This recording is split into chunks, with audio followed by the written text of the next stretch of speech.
To start things off, it's my honor to introduce USAID Administrator Dr. Rajiv Shah. Dr. Shah serves as the 16th Administrator for USAID and leads the effort of more than 8,000 professionals in 80 missions around the world. Since being sworn in on December the 31st, 2009, about 2 years ago, Ambassador Shah managed the U.S. government's response to the devastating 2010 earthquake in Port-au-Prince, co-chaired the State Department's first ever review of the American Diplomacy and Development Operations, or QDDR, and now spearheads the President Obama's landmark Feeding the Future food security initiative. He is also leading USAID forward an extensive set of reforms to USAID's business model around 7 key areas, including procurement, science and technology, and monitoring and evaluation. Dr. Shah has brought enormous energy and dedication to his job. A truly gifted leader at such a critical time for the U.S., we are indeed fortunate to have him at the helms of the U.S. government's leading development agency. Dr. Shah.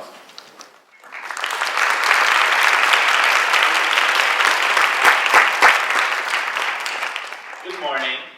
This must be an important topic because everybody is here so active and early this morning. So thank you all for being here. A special thank you to Robert for those kind introductory remarks and for your commitment to this process. And I am so excited that Senator Landrieu is here and I'll have a chance to introduce her at the end of my remarks. You know, I'm so pleased that today's session and today's event is a true interagency effort. As Secretary Clinton noted in her letter to you that is in your packets, and she regrets not being able to be here this morning, we had representatives from the Department of Labor, CDC, Ambassador DeBaca and Jacobs from State, colleagues from the NIH, USAID, and many, many other parts of the federal government.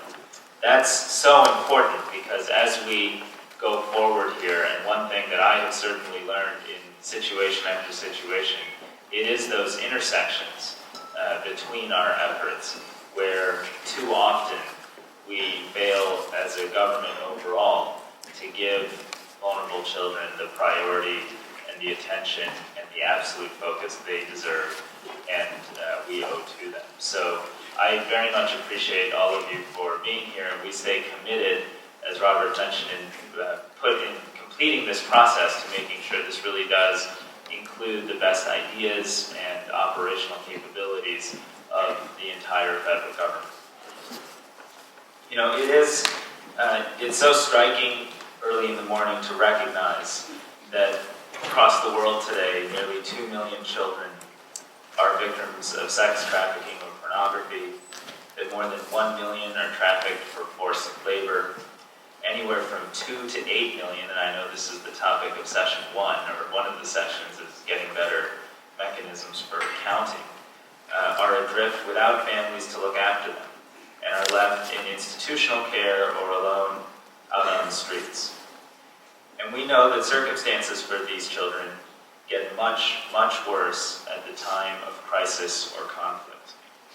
I wanted to just share a few slides with you to help share with you how I've come to learn about this issue in the role I've been in. This is, of course, a picture of Port-au-Prince immediately following the earthquake. And in Haiti, as many as 300,000 children were without one or both parents even before this earthquake struck. In a single instant, that number swelled as more than 120,000 children lost a parent, and nearly 7,000 lost both parents.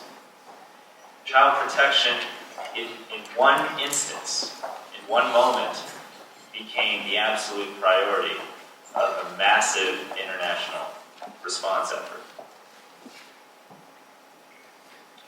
These are children at the Tabar Issa Emergency Relocation Center, where we worked with our colleagues to establish child-friendly spaces in informal settlements and to make sure children had access to counselors, allowing 150,000 children to reach some form of a caregiver in that immediate crisis response.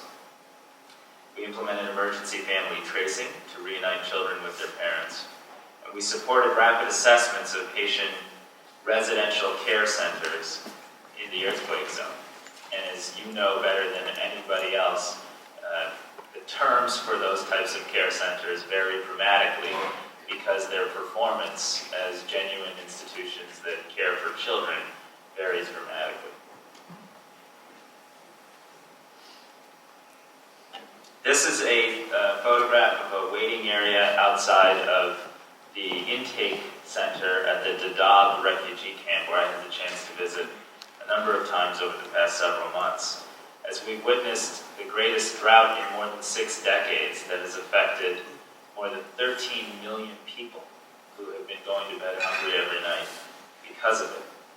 The people who are at greatest risk are inside of war-torn, conflict-ridden South Central Somalia, and represented by these women that bring their children 70, 80 kilometers to a camp where they get food and protection and support. Today, more than 1.25 million children in southern Somalia alone are in need of critical life-saving interventions. And we're helping to set up child-friendly spaces for nearly 32,000 displaced Somali children who are without parents. Now, the services and the care that can be provided in these sorts of settings, of course, by any standard of ours, and I'll come to this in concluding, are minimal. But I will say that over the course of the past several months, because of international efforts, we believe we've saved tens of thousands of child lives, and it has been an effective response in that regard, but it now places a greater burden on how we take care of and help those children get back into families where they're safe and secure. Part of the reason we've had some success is because of this photograph. This is, of course, a child receiving plumpy nut. I use it just to share that in so many areas of child survival, technology, knowledge, often codified in journals like The Lancet, have helped us understand how to reformulate food assistance, how to optimize health support, how to engage education institutions to get the best outcomes. And what you're doing here today brings that same rigor and science and evidence basis to helping us rethink what are the actual strategies we should be engaging in to help children seek protection, family care, and support as they lead lives immediately without having parents any longer. Of course, our efforts to protect children are not simply in refugee settings or hunger or drought settings. As you know, in the DRC, there are an estimated 30,000 Congolese children, over a third of whom are girls, fighting or living with armed groups. In eastern Congo, we're helping to reintegrate abducted boys and girls back into their communities, reaching nearly 2,000 a year. But you can tell just by the distinction between 30,000 and 2,000 that this is an uphill battle that requires your focus, your attention, your ideas, and your creativity. So despite our efforts around the world, and in the Secretary's letter, I think she described more than $2.5 billion of investment going to nearly 2,000 different programs and projects globally. Despite those great life-saving and child-protecting efforts, there is much, much more work that needs to be done. And today's summit is so important because by bringing evidence to bear on this challenge, you're demonstrating that this is not simply a humanitarian outreach effort, that this is an effort informed by science, informed by knowledge, informed by actual evidence around what works and what doesn't work in protecting children. As you go forward, I would urge you to think about the private sector partnerships like this one, which is with MTV Exit, that I think has now reached hundreds of millions of people in terms of page views and publicity to help them understand this issue and engage in a response. I hope you'll explore how to build stronger and more directed partnerships with communities of faith that do such an uniquely important job of focusing on protecting and then helping children access families.